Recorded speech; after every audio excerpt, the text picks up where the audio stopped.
C'est l'été. La chaleur écrase Paris 2035 presque désert, décimé, que traversent les sirènes étouffées des ambulances et des couvre-feux.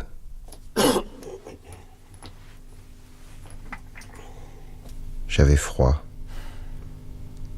Assis sur une banquette entourée par 2 corps muets de policiers, je restais sans bouger pendant des heures. À nouveau cette voix macabre. Lorsque la peste s'installait dans un pays, on ne pouvait qu'isoler les malades et faire la chasse aux rats par des moyens diversement efficaces, tels des pièges, des pâtes toxiques, de la poudre de cire mêlée aux aliments, du sulfure de carbone ou de l'acétylène injecté dans les terriers. Le système des primes par rat capturé donnait de bons résultats, mais il était coûteux et aboutissait à l'élevage des rats par les paysans eux-mêmes. Merci professeur, ainsi se termine l'émission du samedi, les merveilles de notre civilisation médicale.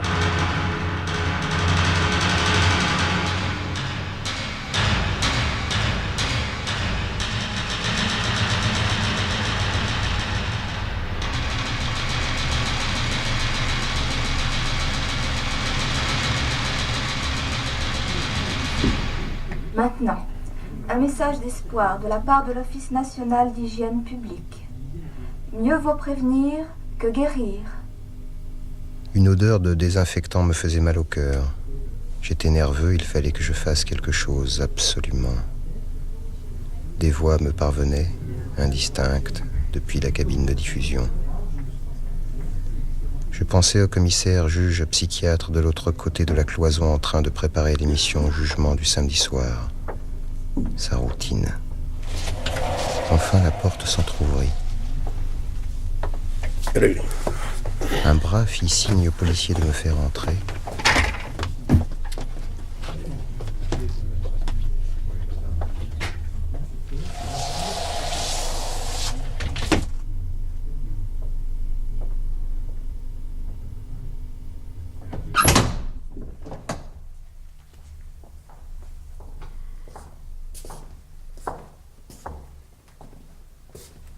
Puis il me fallut admettre qu'on m'avait bien arrêté, que j'y étais dans cette cabine, assis face au commissaire, un homme d'une gravité funèbre, insaisissable. L'antipathie me vint comme une chair de poule. La pièce était sommairement meublée d'une table ronde pourvue de micros et de chaises. Sur la table, une carafe. Je versai de l'eau dans un des verres.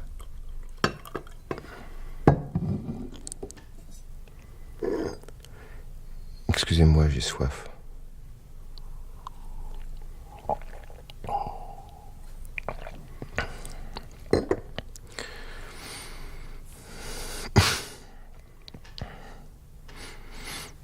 Une voix étrangement douce sortit du corps austère du commissaire Aubois, de ce visage glabre sur lequel la peur elle-même ne pouvait que glisser. Vous êtes fiévreux? Vous n'êtes pas prêt? J'étouffe dans ce studio. Je n'ai rien bu de la journée, c'est tout.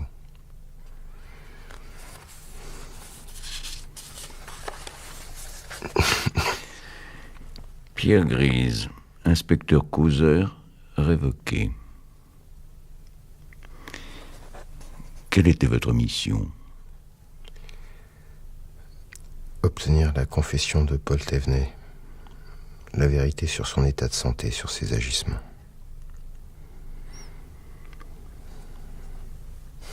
Nous inaugurons ce soir un dispositif nouveau. Vous allez entendre un enregistrement, suivi d'une plage de silence, dont vous profiterez pour nous parler de ce Paul Thévenet, puisque désormais vous seul en êtes capable.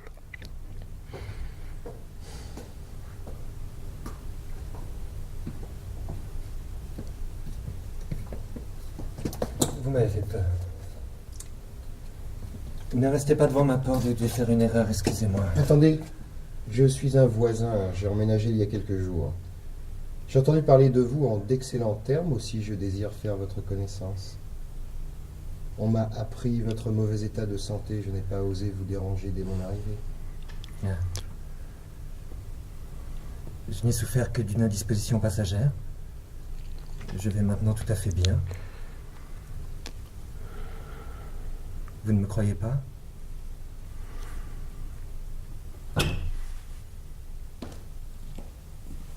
J'oublie mes devoirs. Entrez donc. Ah, c'est aimable à vous. Il fait chaud.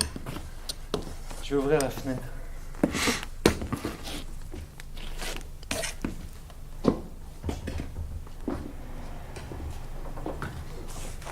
Votre chambre donne sur le parc Monceau et c'est magnifique.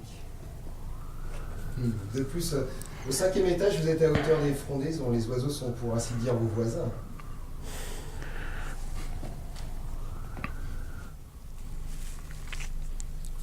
Et où était le magnétophone?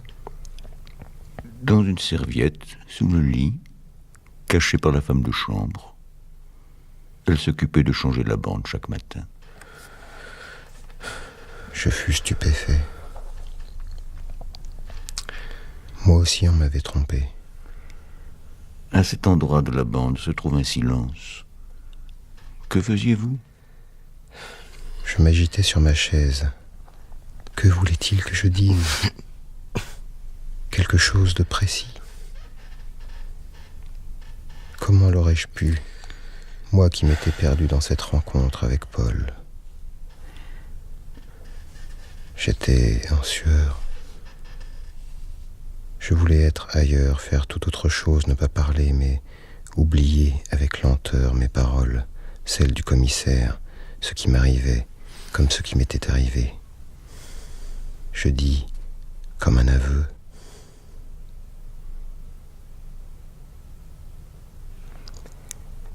Je ne suis plus le même, je ne peux ni mentir, ni dire la vérité.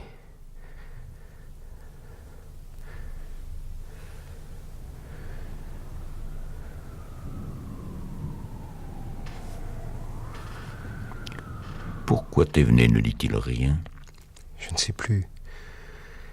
Il s'est déchaussé, puis il est resté debout, pieds nus au milieu de la pièce à m'observer très calmement. Dans ce silence qu'il était le premier à m'imposer. Notre silence.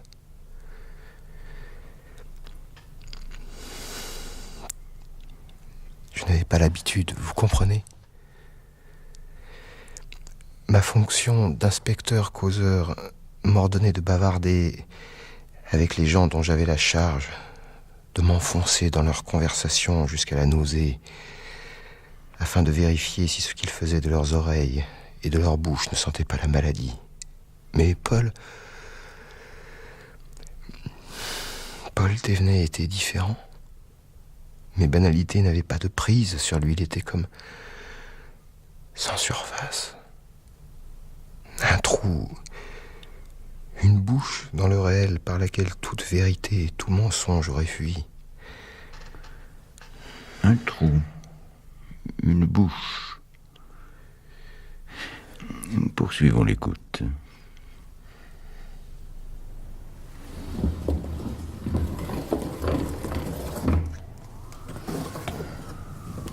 Merci pour la chaise. Vous restez debout? Oui. C'est pour mes jambes. Je remarque que l'on s'est préoccupé d'aménager ce lieu jusqu'à votre retour à la santé. Que voulez-vous dire? Ripollinage des murs en blanc, suppression des rideaux, des meubles encombrants et des bibelots inutiles, lit de fer à une seule place, tapis cloué recouvert d'une toile lavable, c'est un pis-aller, ça, rien ne vaut un bon linoléum. Mobilier réduit au nécessaire, le type idéal de la chambre de malade. De nos jours, ça n'a rien d'extraordinaire.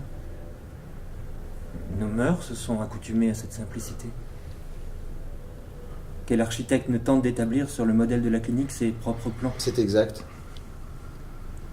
Vous n'allez donc rien changer, rien remettre à son ancienne place? Non. J'aime cette nudité relative. Loin de m'attrister, elle favorise le repos de l'esprit. Je découvre aussi certaines choses. Ah oui? Vous allez rire, mais il est fort possible que mon affaiblissement ait eu pour cause directe la multiplicité des objets. Des attire-poussières en tout genre. que leur désordre a amorcé mes obsessions, mes fièvres, en me portant instinctivement à compter avec fatigue dans une demi-stupeur les plis des rideaux, les moulures des meubles, les fleurons de la tapisserie. Vous auriez pu devenir fou. Je suis tiré d'affaire. Vous allez reprendre votre travail. Non, je ne crois pas. Vous ne désirez plus travailler. Ce n'est pas cela. J'étais documentaliste aux Archives nationales avant que le quartier ne soit bouclé il y a 5 ans pour cause d'insalubrité publique. Mais vous devez vous rappeler cet événement? Je me souviens. Le Marais était devenu le rendez-vous des populations hostiles au gouvernement. Ce qui s'y passait était inadmissible, honteux. Une offense à l'État, à la morale publique. On pouvait rester patriote et servir l'État de toutes ses forces, tout en travaillant dans ce quartier. Je ne vous incrimine pas, non, pas un fonctionnaire tel que vous. Des années, vous avez côtoyé cette fange et vous êtes resté intègre. En vérité, je vous admire. Vous aussi, vous êtes fonctionnaire? Je suis rattaché à la santé publique, comme surveillant au dispensaire général de l'Hôtel-Dieu. La tâche est noble. Et éprouvante. La gravité de la maladie m'oblige à des veilles de nuit, ne pas s'éloigner des chambres, répondre à tout appel, suivre l'apparition des symptômes pour les médecins dont les visites sont rares. C'est un emploi de vigile. D'espion, si l'on peut dire. Je m'explique. Il s'agit pour vous d'observer le patient le mieux possible, afin de transmettre à l'instance supérieure des renseignements exacts et minutieux. C'est cela même. Il me faut également signaler les phénomènes accidentels comme les somnolences anormales, les insomnies, l'embarras passager de la parole, la confusion mentale, l'agitation, le délire. Le délire? Les tremblements, les raideurs, les convulsions. Les anomalies de la respiration, la toux, l'expectoration, les vomissements et la nature des matières vomies alimentaires, bilieuses, sanglantes, fécaloïdes. Et ces pièces à conviction seront examinées par le médecin et pourront être envoyées à un laboratoire aux fins d'analyse s'il le juge à propos. Oui. Bref, vous voyez combien mon rôle est modeste. Ajoutez à tout cela la force implacable de la maladie, je me sens tout juste bon à dispenser un réconfort d'ordre psychologique. Mais je vous embarrasse. Excusez-moi. Je ne voulais pas vous indisposer à ce point, il vaut mieux que je m'en aille. Vous n'avez aucune raison d'être gêné. Depuis votre visite, je me sens beaucoup mieux. J'ai abusé pour une première rencontre. Quand je parle de mon métier, je m'emporte. Je n'écoute plus qu'à moi. Vous ne m'avez pas ennuyé, bien au contraire. Au revoir. À bientôt, j'espère.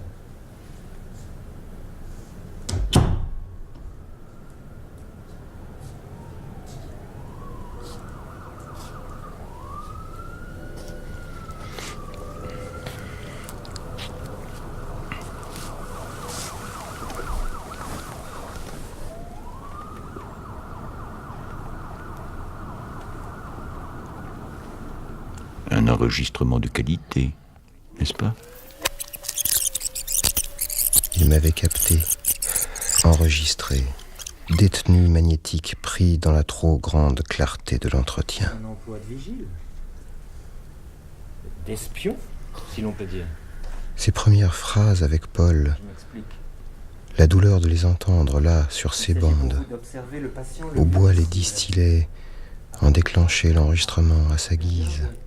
Au bois, cette pâle figure de la loi, plus pâle encore que la mienne, Il me faut également signaler décomposée. les phénomènes accidentels comme les somnolences anormales, les insomnies, l'embarras passager de la parole, la confusion mentale, l'agitation, le délire, Le délire?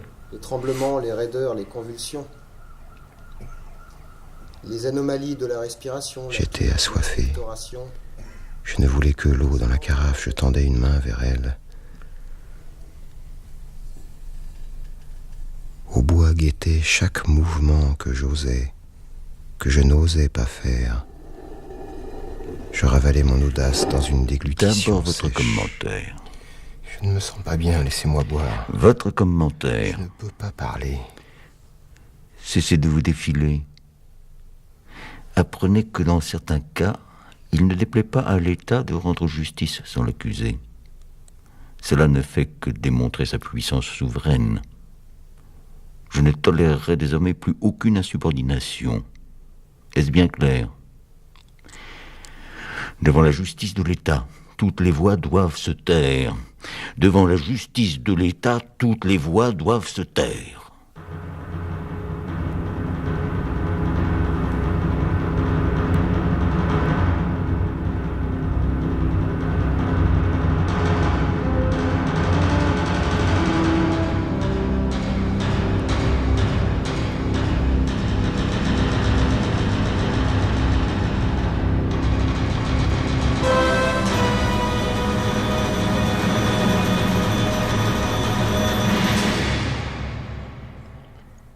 Voici un bulletin d'information de la part du Comité de l'hygiène publique. Le ministre du Travail et de la Santé a résumé lui-même la situation dans son discours de clôture du Congrès de l'assainissement.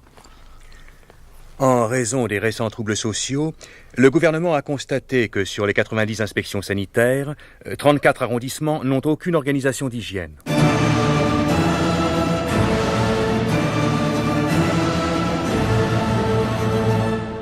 Le gouvernement a décidé, le préfet de la Seine n'ayant pas réussi à imposer un règlement sanitaire à l'intérieur de chaque mairie, toute initiative en matière d'hygiène lui sera retirée au profit du préfet de police.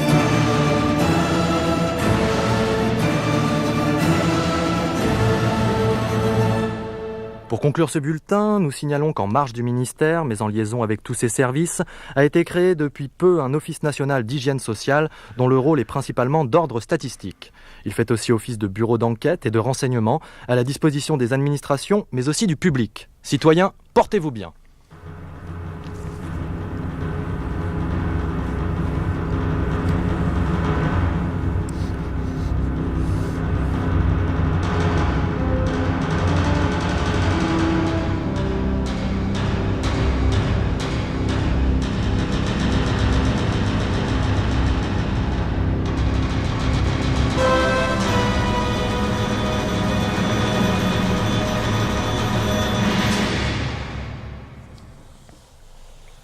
Je regardais au bois agiter ses bras en direction des techniciens protégés par une vitre épaisse.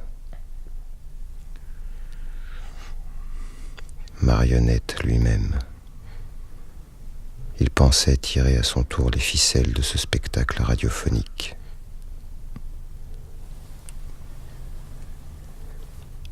Il était parti, le traître, sans seulement m'indiquer le numéro de sa chambre.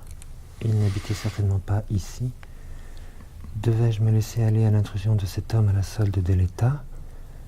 Cela avait-il seulement un sens? Pourquoi cette séduction? Un flic. Votre visite lui a été agréable, apparemment. C'était insupportable. Il me fallait sortir, retrouver le calme, l'air vif du parc Montsouris et profiter au passage de la vision agréable des pompiers vigoureux qui s'entraînent à la course autour du lac, avec lesquels il était autrefois possible de partager un instant rapide de sexe à l'abri de pays. Dangereux, ça. Il m'arrivait encore de voir depuis ma fenêtre qui domine l'ensemble du parc des bosquets bouger seuls d'une manière étrange, et si je m'attardais sur ces visions, de distinguer à travers les feuillages les mains de la masturbation. Il faudra bien cacher ces pages. Je m'habillai, je sortis de ma chambre, je pénétrai dans le parc, commençai d'arpenter ses chemins. Toute autre chose m'attendait. D'abord, j'eus la sensation incroyable d'un monde où tout était ramené à sa surface, où j'étais seul avec mon désir, d'un monde...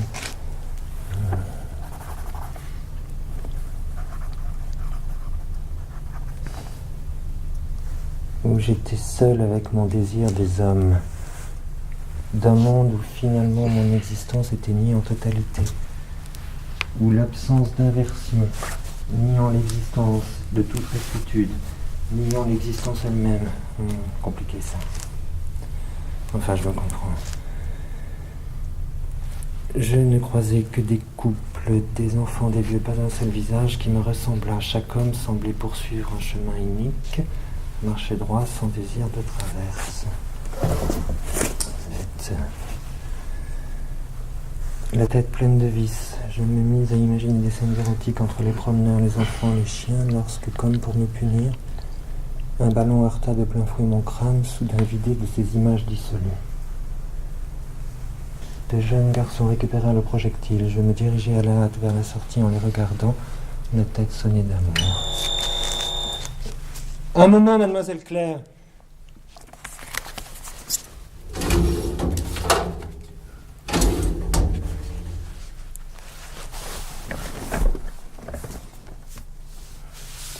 Vous pouvez entrer.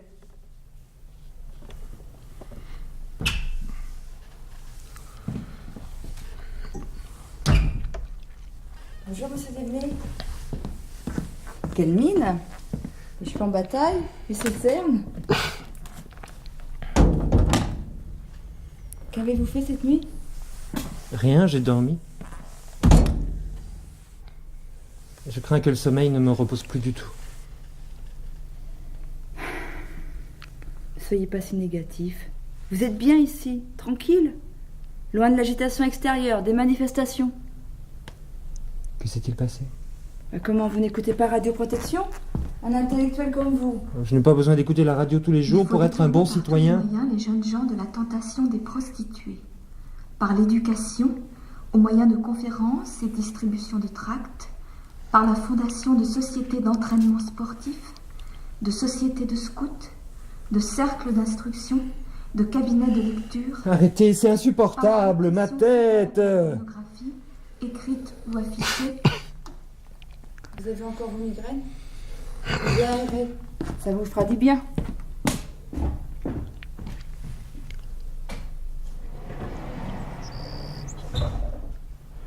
Hier, des manifestations ont eu lieu contre la carte sanitaire obligatoire. Hélas, il y a eu des morts et des jeunes gens arrêtés. Ils ont été jugés le soir même sur Radio Protection, en comparution immédiate. C'était émouvant. Puis ils ont été condamnés à finir au lieu terminal.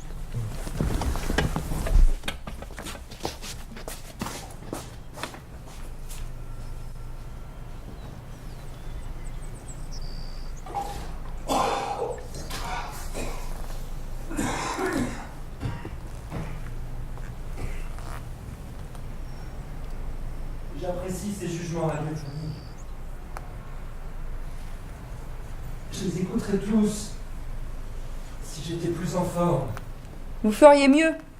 Je vais nettoyer.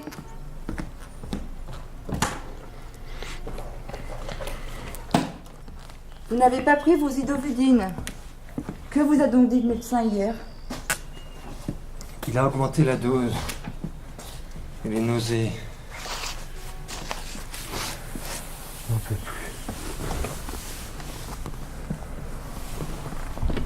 Allons, monsieur Thévenet. Laissez-moi tenir vos mains. Là. Voilà.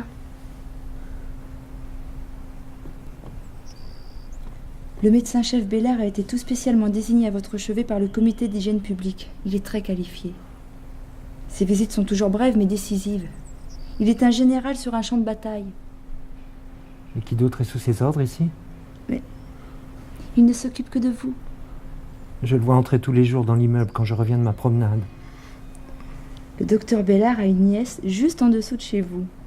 Il vient souvent la visiter à cause de sa santé fragile. Il n'y a pas de quoi se ronger les sangs.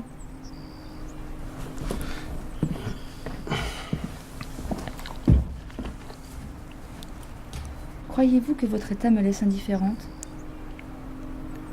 Je connais les effets secondaires de l'azidovudine. Il vaut mieux que vous preniez ces capsules. Et allez faire votre toilette, pendant que je change vos draps.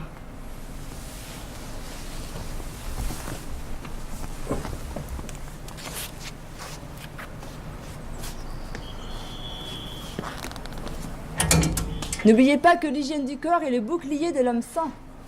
La formule est un peu vaine, vous ne croyez pas?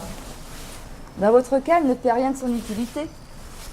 Les dernières statistiques publiées par l'Office national d'hygiène sociale montrent qu'un patient tenu malproprement et couvert de linge sordide est tout naturellement porté à s'attrister, à douter de sa guérison. L'Office a cette autre formule: le patient, soldat sur le champ de bataille de la maladie, doit être propre et ordonné. Alors, sus au savon à barbe, au peigne et à l'eau de Cologne, pour la gloire du Saint-Office. Frottez pas trop fort quand même. Je me lave, comme disaient nos vieux maîtres, cito, tutto et iucunde. Je vous entends à peine. C'est du latin. Ça signifie rapidement, sûrement et doucement. Vous connaissez l'italien? Quelle utilité puisque les voyages sont interdits? Ce n'est pas d'italien, c'est du latin, une langue morte. Ne parlez pas de la mort. Tenez votre devise italienne, ça pourrait être la mienne. Rapidement, la laise souillée qu'on retire et qu'on range. Sûrement, la laise propre placée sur le matelas. Doucement, les draps bien tirés pour effacer les faux plis.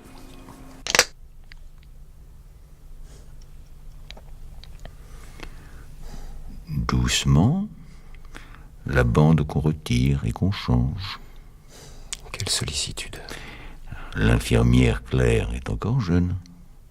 Elle a de l'habileté, mais aussi des restes de compassion.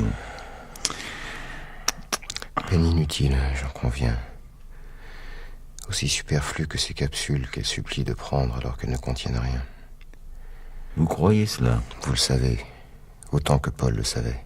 Il n'y a rien. Rien qu'un placebo. Paul Thévenet vous a menti. Il était une gangrène sociale.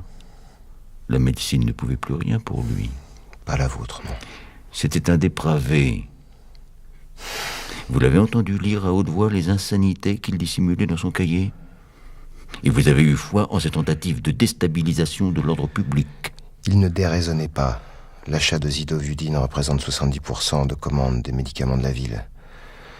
Ce remède, outre son efficacité relative, coûte trop cher à la collectivité. On a jugé que cet argent devait plutôt servir à l'édification et l'entretien d'un état policier, plus facile, radical. Mensonge, délire de malade. Taisez-vous, ou j'ajourne votre procès.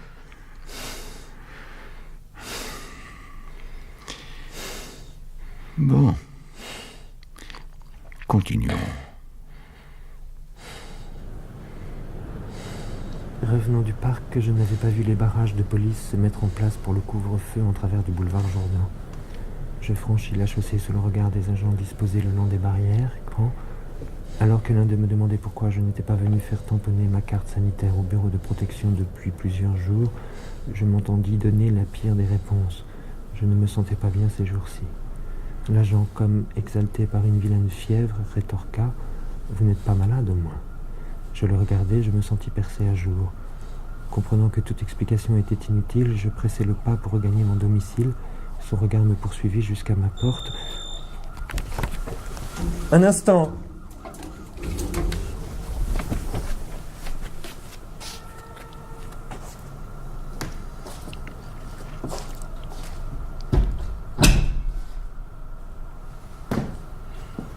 Debout. Vous devriez rester couché. Oui. Vous avez raison. Entrez. Et asseyez-vous.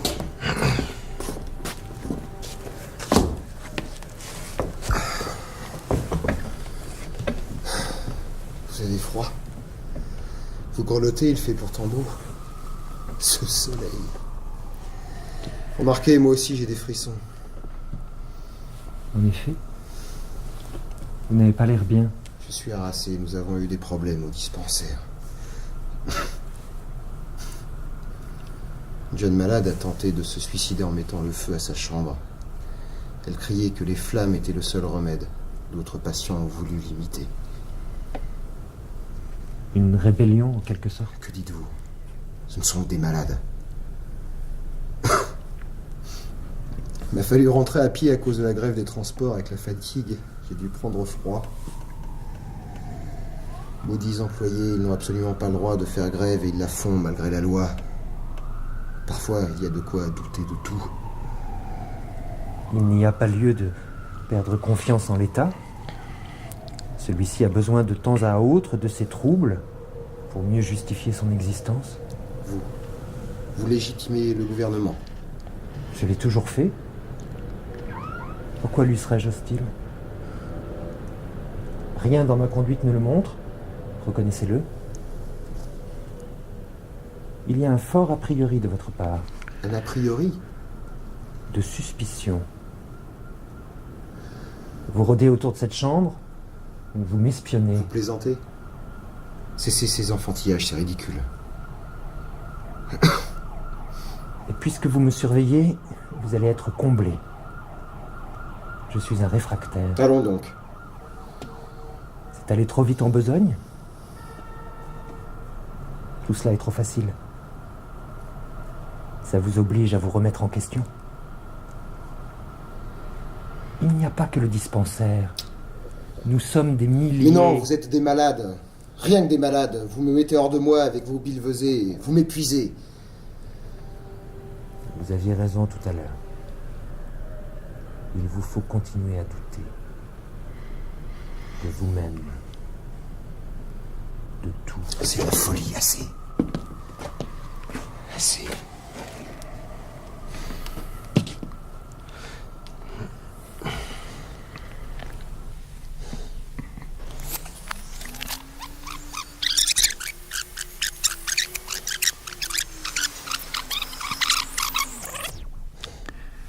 Parfois, il y a de quoi douter de tout.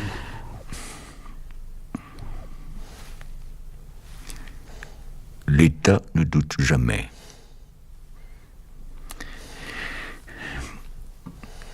Vos hésitations confirment nos certitudes.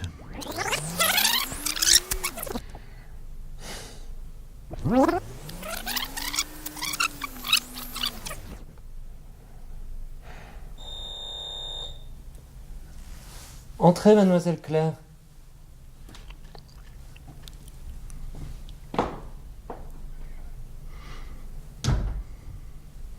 C'est toi? Je ne t'attendais pas aujourd'hui. Depuis 3 mois. Reste couché.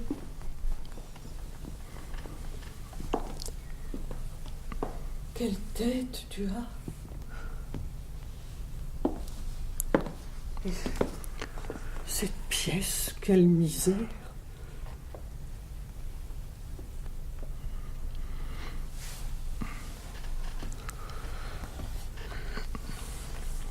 Ils en ont fait une chambre de soins à domicile. Je n'ai pas eu le choix. Tout de même, ce n'est pas un endroit pour vivre. Où sont passés tes meubles? Tes livres? Mes meubles. Mes livres. Tu y tenais tant.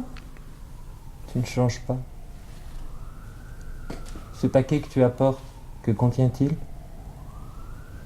Une de tes verroteries? Peut-être un sablier? Regarde-toi.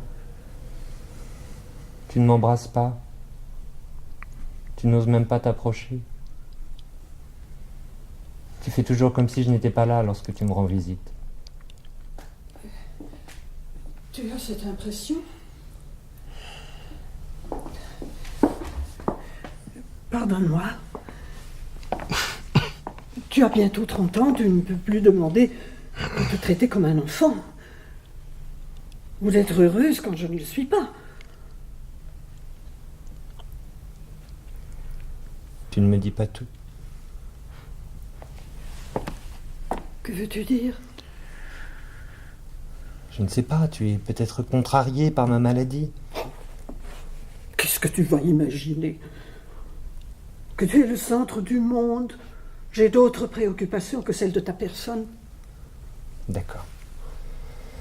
Tu as des problèmes. Je suis égoïste de croire que tout ça me regarde, mais tu pourrais m'expliquer. Tu sais d'où je viens? Du quartier protégé des Invalides, du thé de 5 heures de ta tante Élise et de ses amis. Et devine qui en est l'attraction? Moi. Chaque jour, à heure fixe, elle me pose des questions qui me tuent davantage. Quelle terrible coïncidence, votre mari et votre fils. Mais est-ce vraiment une coïncidence, Madame Thévenet? Il faut que je leur raconte, pour la 100e fois, l'expulsion de ton père de la bibliothèque de la Villette. Comment nous sommes devenus la matière d'émissions radiophoniques sur le thème « Une Parisienne découvre que son mari et son fils partagent le même vice sexuel. » Élise, cultivée qu'elle est, ne me laisse pas tranquille avant de tout savoir des activités de ton père, de ses clubs antisociaux. Elle me parle de subversion foucaldienne. Comment veux-tu que j'y comprenne quelque chose? Ah, il faut voir ses amis hocher la tête avec compréhension, sourire presque, et cette pitié dans leur regard, cette délectation au malheur de quelqu'un d'autre. Le pire, c'est cette reconnaissance discrète qu'elle me témoigne, comme pour me remercier que ça ne leur soit pas arrivé. Elles se régalent, finissent leur thé, puis rentrent chez elles, un peu plus heureuses, un peu moins insatisfaites, ces épouses saines de l'intelligentsia politique. Tu t'imagines ce que c'est pour moi? Tu connais ta sœur. Tu savais que des confidences seraient le prix à payer pour être logé chez elle. Après l'emprisonnement de ton père, je n'ai pas eu le choix. Il fallait trouver un refuge, sauver la face. Elle, au moins... Elle t'héberge pour montrer à la bonne société qu'elle désapprouve notre conduite. Tu ne fais que la servir.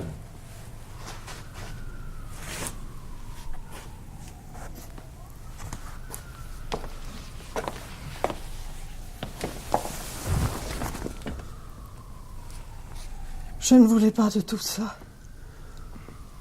Ni affronter Élise, ni quitter ton père de cette façon. Et toi, maintenant, avec cette saleté. Comme moi, il t'utilise.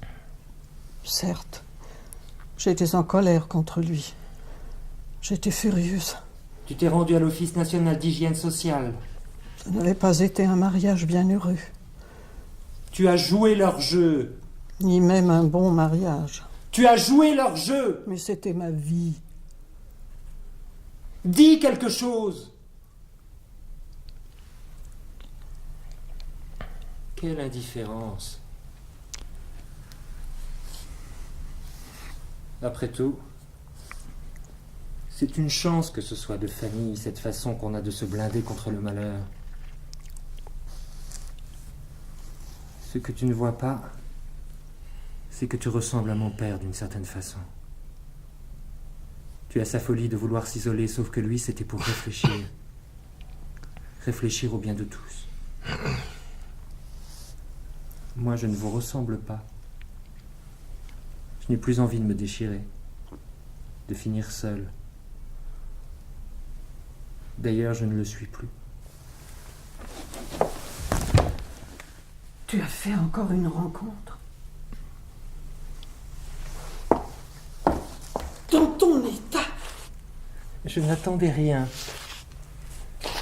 Quelqu'un est venu à moi. Il s'est montré compréhensif.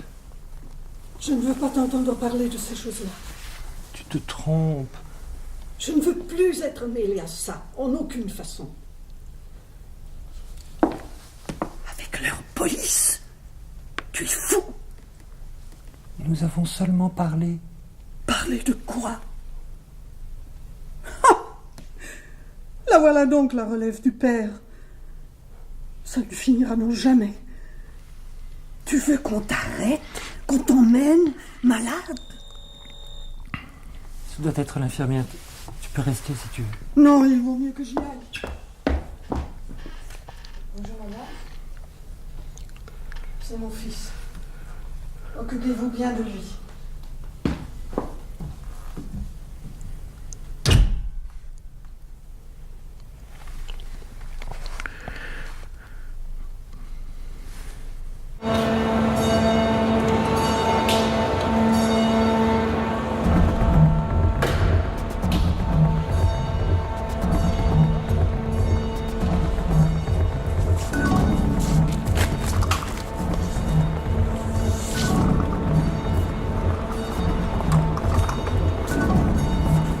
éviter une contagion imméritée, il faut n'user que de ses objets personnels et ne pas les prêter, même à sa meilleure amie.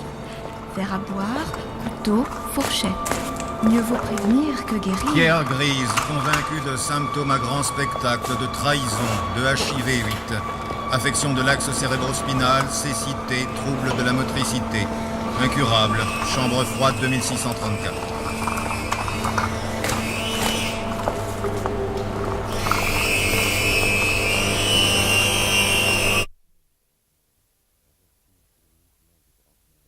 Un vertige que le mouvement du brancard décuple. Des bribes de voix me parviennent. Au bois, encore, teigneux jusque dans ma mémoire. Au beau milieu du jugement, ma tête avait cogné le bois de la table. Relevez-vous. Ce simulacre d'évanouissement est une marque d'irrespect pour ma fonction. Je le répète, il ne déplaît pas à l'État de rendre justice sans l'accuser. Cela ne fait que démontrer sa puissance souveraine. Nous allons continuer la diffusion.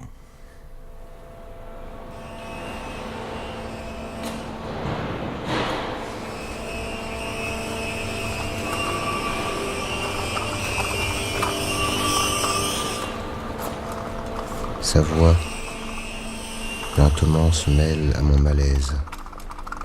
Je ferme les yeux. La respiration me manque. Je ne perds pas connaissance tout à fait car la suite des enregistrements me parvient, par fragments.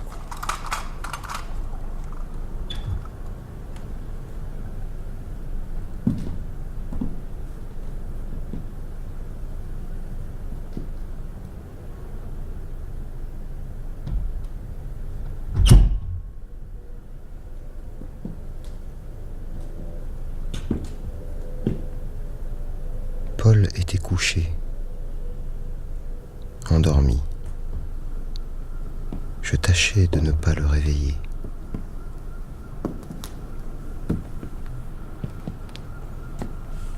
La chaleur lourde d'une fin de journée d'été envahissait la pièce, collait à ma peau, asséchait ma gorge. Je me levai pour chercher de l'air. Cette chambre était pareille à toutes celles où j'avais extorqué l'aveu. Mais chez Paul, je rencontrais un silence nouveau, qui ne me parlait pas de ma solitude d'inspecteur, mais d'une exigence de ne pas troubler cette paix. Je ne m'attendais pas. Je revenais pour Paul. Je revenais. Paul aussi m'attendait. Il me dévisageait.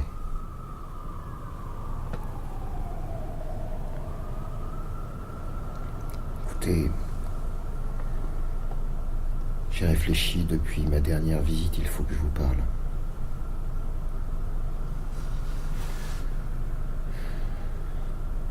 Cela se dit des animaux domestiques, des chiens en particulier, qu'ils cherchent leur maître.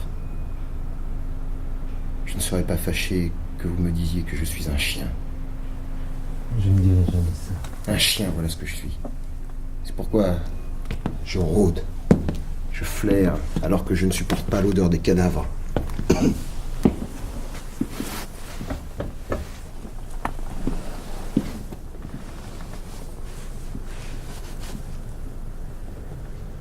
Je suis revenu à sa chambre. Il ne restait pas une trace. Je compris que je l'avais préféré souffrant plutôt qu'absent. Je me faisais horreur.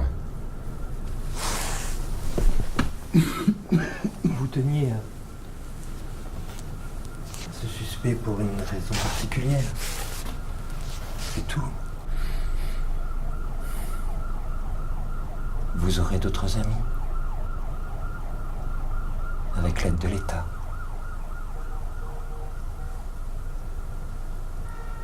Oui. Vous, si vous le voulez.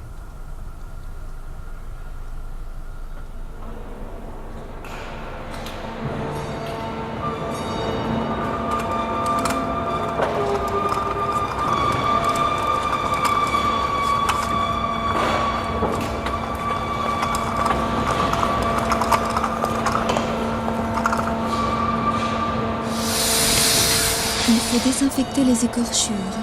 Évitez qu'on ne vous parle de trop près. Méfiez-vous, le baiser le plus chaste peut contaminer. La crainte du châtiment renforce la bonne conduite.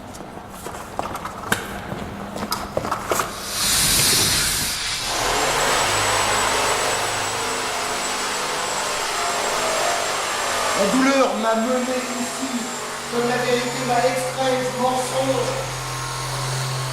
Silence ! Exigez de votre futur époux un certificat médical. Nous essayions d'établir entre nous un rapport oblique, tout de même un rapport. J'enviais la souffrance de Paul. Je ne pouvais ni l'en soulager, ni faire que la mienne pût l'égaler. Paul, par là, était indécent. Indécent celui qui se met à nu sans se dévêtir. Je fixais ce corps translucide, bleuté, que je trouvais presque agréable. Je pensais que, l'ayant aimé, le reste du monde me serait plus supportable, à condition que Paul devienne l'unique source de mes inquiétudes. Parfois, je repense au premier homme, puis à tous les autres. Je revois les traces de leur passage et les mouchoirs en papier. Ce sont leurs amours jetés à terre.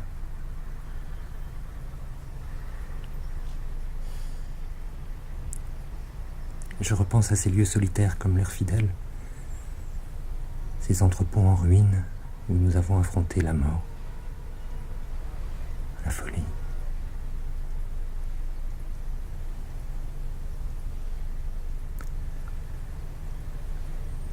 Je me sens abandonné par ceux que j'ai désirés le plus au monde.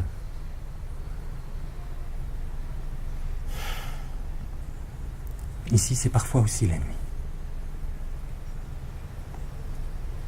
Si vous le voulez, je vous offre mon propre délabrement. Je me rapprochai de Paul, étendu sur le lit. Je le serrai contre moi.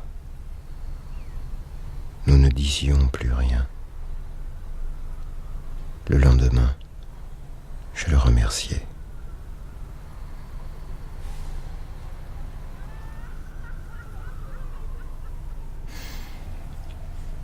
Pourquoi avoir accepté ? Dès que vous avez parlé, j'ai su que vous étiez touché par le mal, que vous lui apparteniez. Cela se sait, sans s'expliquer. C'est tout. Quel mal ? Dites-le. Le HIV-8. Dites-le. Dites-le encore. Le HIV-8. Vous êtes atteint par le HIV-8. Vous le savez. Vous mourrez de le savoir. Nous pouvons dès à présent statuer sur votre cas. Et quelles seront les suites ? Il n'y en aura pas. L'État vous tiendra dans le nouveau cadre qu'il vous aura fixé. Vous contribuerez à la vie sociale. Vous glisserez sur votre propre pente, celle de votre affection. Rassurez-vous, nous ne sommes pas si terribles. Votre quarantaine ne s'éternisera pas. Vous abrégerez vous-même votre peine.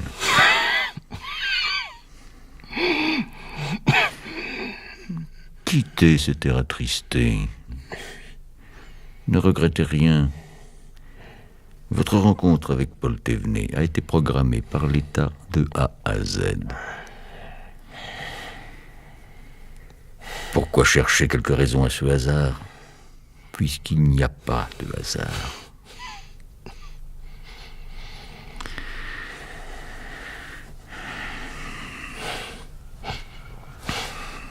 Ce paquet contient-il un revolver? Le policier me l'a confié au dispensaire avant de mourir.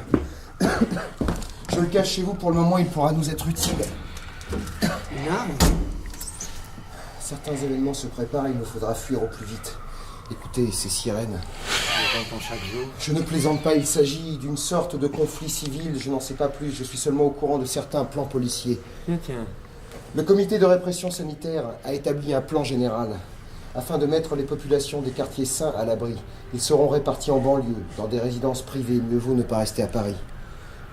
Où irais-je? J'ai pu établir des faux pour vous faire transférer en dehors de la zone contaminée. Transférer? Aujourd'hui peut-être, ou demain, j'ai tout préparé. N'êtes-vous pas heureux? Heureux? Pourquoi prenez-vous de tels risques pour moi? Disons que je me suis pris d'amitié pour vous. Qu'y a-t-il? Vous ne voulez pas partir? Dans mon état? Il est trop tard. Mais votre état, vous l'exagérez. Mon départ n'y changera rien. Non, partir n'est pas ce que je veux. Mais alors que voulez-vous? Je viens vous voir presque chaque jour, je vous ai parlé comme à personne. Je ne sais plus ce qu'il vous faut. Vous avez tort, le temps presse, croyez-moi. Vous voulez me faire peur? Je ne partirai pas. Vous ne m'emmènerez pas au lieu terminal. Ce n'est pas vrai! Vous ne pouvez pas penser! Ne vous méfiez pas de moi, j'ai obtenu votre transfert en échange de votre cahier. Vous voyez? Je vous dis tout, je sais tout de vous. Vous n'avez pas de raison de vous inquiéter. Mon cahier? Vous l'avez donc lu? À quoi bon poursuivre cette comédie? Vous pouvez faire de moi ce que vous voulez. Vous ne comprenez pas.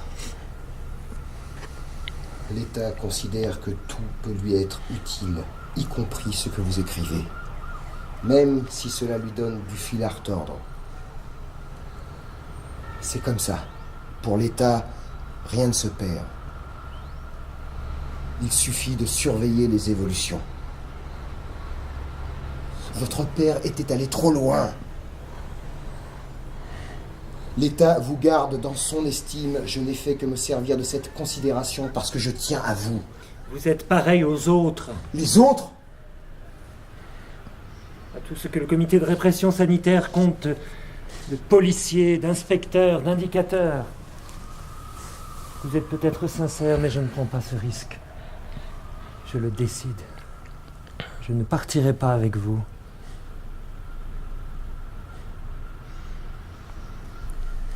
C'était du poids de notre rencontre que chacun voulait se défaire.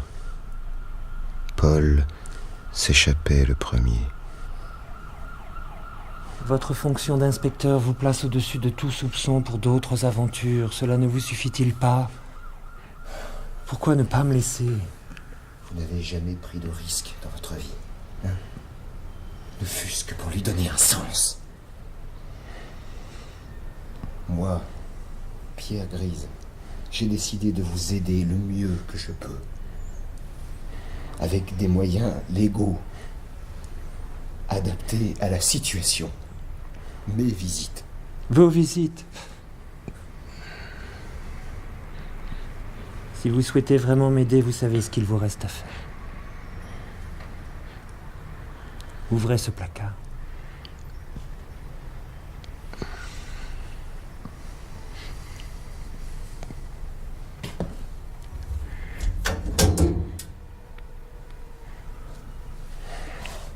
Sortez votre revolver.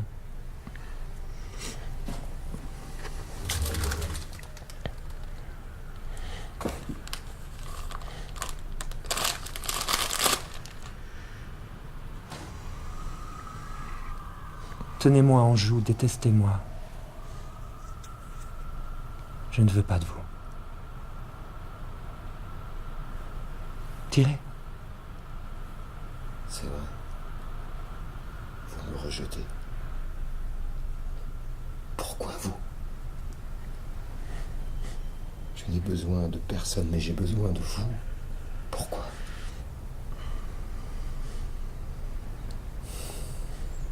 Il faut en finir. Il faut en finir. Vous, votre chambre, vous êtes complice d'une paix indécente. Quel dégoût. Je Je collabore à cela. À tout. Tirez. Tirez donc. Le mal est en vous, en moi, au dehors. Aujourd'hui, 11 juillet de l'an 2035, vous avez accepté de raconter l'histoire de votre surveillance du citoyen Paul Thévenet sur les ondes de notre radioprotection. L'enregistrement sera classé dans les archives de la haute criminalité. Vous êtes reconnu coupable non de meurtre, mais d'avoir oublié que le droit de punir appartient seulement à l'État. Vous ne serez pas condamné car vos aveux révèlent qu'il vous est atroce de vivre. Vous serez mis en quarantaine perpétuelle.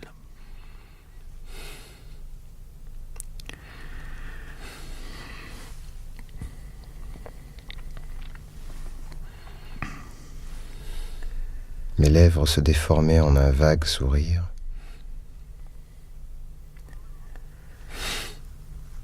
Vous ne prenez pas ce jugement au sérieux ? Il n'y a pas eu de procès. Alors, de quoi vous plaignez-vous ?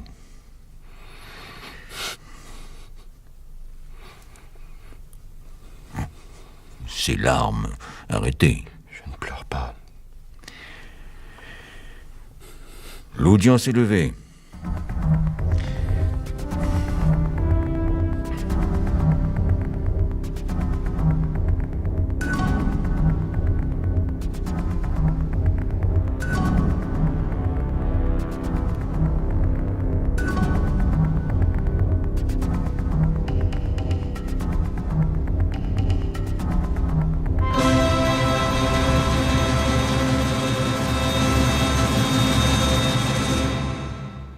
Le désespoir refermait sur moi ses abîmes.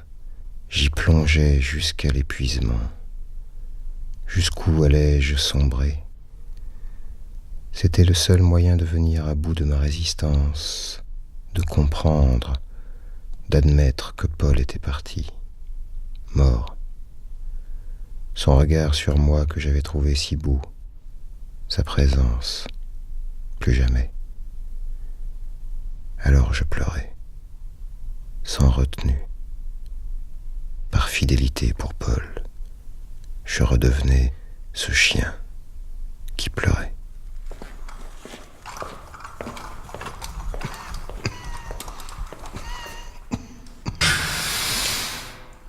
Chambre 2634. Congélation des sources de contagion.